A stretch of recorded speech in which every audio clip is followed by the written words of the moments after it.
If you're anything like me, you grew up on a steady diet of science fiction that promised a world of, holographic interfaces. Oh, yeah. Tony Stark swiping through schematics in midair.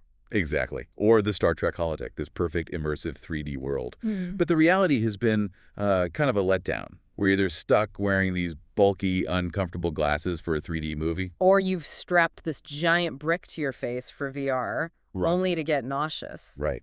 Well, today we are diving deep into some new research published in the journal Nature that suggests a team has finally found a way to sort of cheat the laws of physics. I love the sound of that. Our mission is to unpack a breakthrough device they call EyeReal. And it promises to deliver that perfect, large-scale 3D display right on your desktop. No glasses, no headset. This is, and I'm not exaggerating, a landmark study. We're looking at the work of Weijie Ma, Zhongri Zhao, Kanyu Zhao, and their colleagues. They're affiliated with some major institutions, right? Fudan University, Shanghai AI Lab. That's right. And their core insight wasn't about building a better lens. It was about using artificial intelligence to proactively manage the physical limits of an optical system in real time. So they use software to solve a hardware problem. They introduced a computational bypass for a problem that was, for decades, considered a physical dead end. Okay, let's unpack that. Before we get to the AI magic, we have to understand the physical prison that display engineers have been trapped in. Yeah. Why couldn't we just build a big, sharp 3D monitor before? Well, that prison has a name. It's a concept in optics called the space bandwidth product. SBP. SBP. Okay, that sounds like something scrawled on a whiteboard in a secret lab. How do we, get our heads around what that is? Think of SBP as the total data capacity of any optical system. It's like a fixed-width data pipe. Okay, a pipe. I can picture that. And that pipe has to carry two things. First, spatial resolution, how big and detailed the screen is, your 4K, your 8K. And second, angular diversity. That's how many different viewing angles the screen can show at the same time.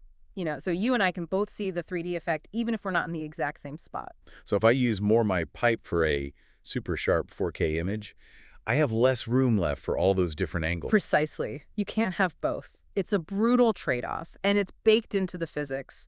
The paper points out that for a standard 1080p display, the theoretical sweet spot for glasses-free 3D is tiny, like 0.1 by 0.1 degrees. Wait, 0.1 degrees? You'd have to put your head in a clamp to see it. You basically would, yeah. And if you wanted to scale that up to a normal desktop monitor, say 20 by 20 centimeters, the numbers just get astronomical. How astronomical are we talking? You would need 565 gigapixels of SBP. Wow. It's orders of magnitude beyond what we can physically manufacture. So that's the prison. You either make something with perfect 3D that's the size of a postage stamp. It's the first approach, yeah. Holographic displays, they look incredible, perfect depth, continuous angles, but they're tiny, 1 or 2 square centimeters. Or you go the other way. You make a big screen, but the 3D effect is awful. And that's the second approach, auto multiscopic displays. Think of those 3D TVs from a few years back. They scaled up to desktop size, but you had these really narrow viewing zones. Oh, I remember those. You move your head an inch to the left and the whole image just shatters. Exactly. And the core flaw in both cases was that they used their limited SBP in a static way. They just spread that capacity thinly across the whole area, and it wasn't enough. Which brings us to EyeReal. This is where the whole paradigm shifts. They stop spreading it thin. They stopped broadcasting and started targeting. A targeted strike. I like that. That's the core innovation. EyeReal realized something fundamental about human vision. You don't need a perfect 3D light field blanketing the entire room. You only need it right where my eyes are. Right where your two eyes are, in that exact moment. The system uses AI to aggregate all that limited optical capacity, that SBP, and focus this incredibly clear, dense stream of information directly into your pupils. Okay, but what happens if I move my head? Or lean back? Doesn't the image break? Just like those old displays, if the AI loses me for a split second. That is the multi-million-dollar question, and it's where the deep learning really comes in. The system isn't just reacting to where your eyes are, it's predictive. It's predicting where I'm going to look. In a way, yes. It combines a physically accurate geometric model of your eyes. It basically treats them like 2 tiny cameras with this very powerful deep learning engine. They call it ocular geometric encoding. So it's constantly calculating the perfect light path to my eyes, no matter where I am. It's like sculpting light rays in real time. That's a great way to put it. It's a hyper-efficient traffic controller for photons, and all that heavy lifting is done by the algorithm. Which, and this is the wow fact for me, means the hardware itself doesn't have to be some unobtainium, super expensive thing. Not at all. This is the kicker. The prototype doesn't use custom lenses or fancy modulators. It's a stacked array of, get this, consumer-grade liquid crystal display panels. Right, really? Just normal LCDs. Yeah. Like the one on my desk right now. Just stacked together. They moved all the complexity from the hardware, which is expensive, to the software, which is scalable. That's the paradigm shift. It makes this tech actually viable. Okay, so let's talk performance. What did this system actually deliver? They successfully created a desktop monitor-sized, full parallax 3D display. And full parallax is key.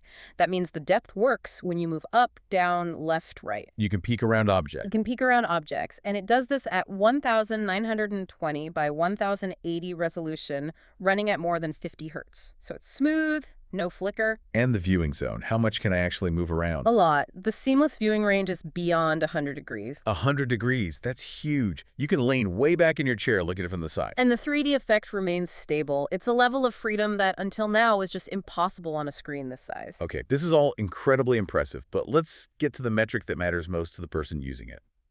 Comfort. The #1 complaint about any 3D tech is that headache, the nausea.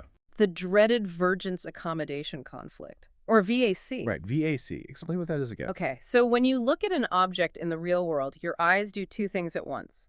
Vergence is your eyes turning inward to point at the object. Like when I hold my finger up to my nose and my eyes cross. Exactly. And accommodation is the lens inside your eye changing focus to keep that finger sharp.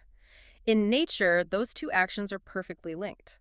But not on a screen? Not on a typical 3D screen or in VR. The screen might show you a tree that looks 50 feet away, so your eye's vergence goes to 50 feet. But your lenses, your accommodation, are still focused on a screen that's physically inches from your face. So your brain is getting two completely different signals at the same time. And it freaks out. It causes immediate fatigue, eye strain, nausea. It's the primary reason XR hasn't become an all-day use technology. So how does EyeReal fix this? It delivers something called focal parallax. It's not just showing you an image that looks deep, it's sending light rays in a way that allows your eye to genuinely change its focus for objects at different virtual depths. So my vergence and my accommodation can finally work together again. They get recoupled, the conflict is resolved. This is the difference between a display that gives you a headache in 10 minutes and one you could potentially work on all day. That's the foundation for comfortable immersion.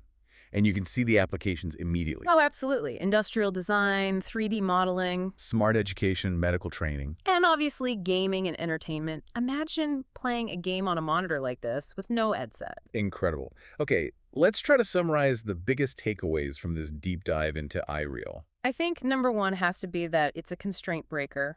It doesn't try to brute force the SBP limit. It cleverly manages that limited capacity by focusing it only where it's needed, shifting the whole problem from hardware to AI. Second, the performance leap. We're talking about a big desktop-scale screen with a huge 100-degree-plus viewing angle, high refresh rate, and this is the key. It's built with cheap, off-the-shelf LCD panels. And third, maybe the most important for all of us, is that it solves visual comfort. By supporting genuine focal parallax, it pretty much eliminates that vergence accommodation conflict, making glasses-free 3D finally usable and fatigue-free at scale. When you connect this to the big picture, it feels like we're confirming that the ultimate display is no longer a materials science problem. It's a computational problem. We're officially moving from an era of fixed optics to one of software-defined light fields. Exactly. Well, thank you for joining us for this deep dive into what really feels like the future of displays. Before we go, here's one final thought to chew on. Let's hear it. If we can now get seamless, comfortable, large-scale 3D on a desktop monitor, will this technology disrupt the need for bulky VR and AR headsets for most day-to-day applications, finally freeing us from having to wear our computers on our faces? A shift that could change the entire landscape of consumer tech. We'll catch you next time for the next deep dive.